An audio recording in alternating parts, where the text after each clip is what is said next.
sa Bacolod, nami gid sa akon nga experience dito sa Philippines. Tuod gid.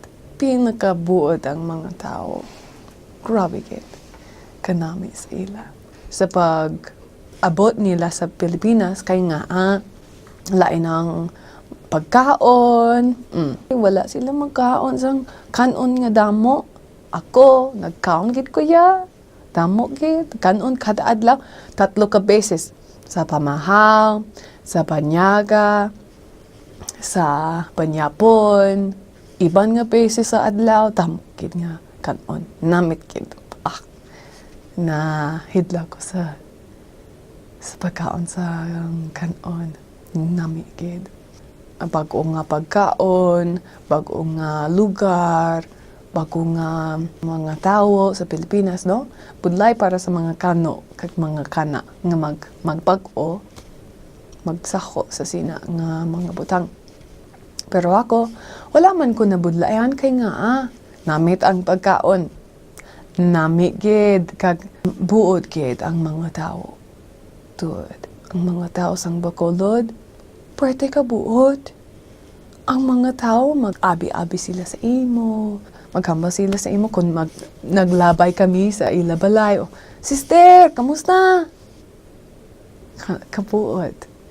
Ang mga bata, magdalagan sila, magkapot sila sa imo kamot, kag magpangayo sila sa candy, sa dulce. Kung nagpalapit kami sa mga balay, kag nagpamangkot kami kung nara siya sa balay. Bisan kung wala siya sa balay, siling nila, oh, sulod sister. Kanami, diri sa Amerika wala ina ang mga tao nga puwerte ka buod. Hidla ko sa mga Bacolod noon. Tuwagit.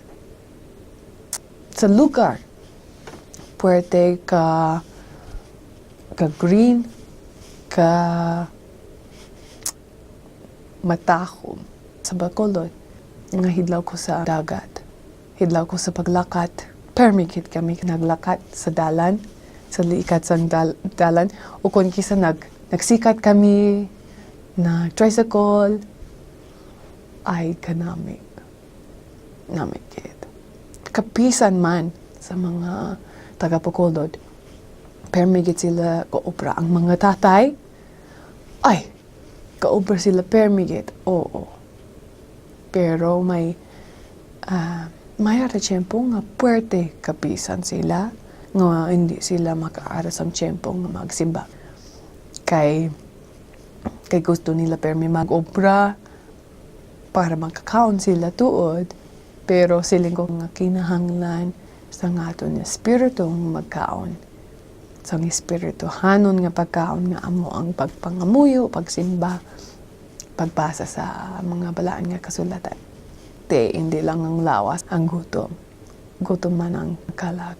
Pero feeling ko nga mga tao sa Pilipinas, ilabinigit sa Bacolod, pwerte ka buod, pwerte ka nami nga mga tao nga ama na ang rason nga pati sila kay Diyos, kapati sila kay Hesus Kristo. Tungod handa ang ilang nga espiritu nga magbaton sang iyang nga ebanghelyo. Kag feeling ko nga ang mga tao dira wala sila kabalo kung ano kanami sa ila kabuhi. Kasimple lang.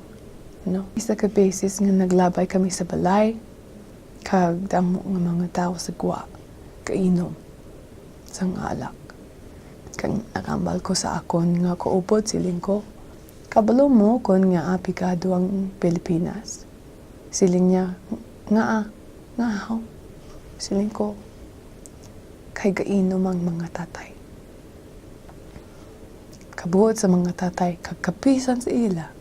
Pero tani, wala sila mag-inom. Pisan jutay lang. Kay nga kamahal sa sina.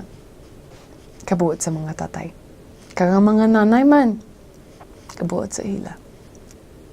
Gusto kong magbalik sa Pilipinas. Bisan gusto ko mag-estar dira, tuwagid. Kay kung ina ang lugar nga nga makaara ko sang pamilya, makaara ko sang kinabuhi. Tira nami nga lugar nga magpadako sa mga bata, nga mga guest star, kay basta nami kid.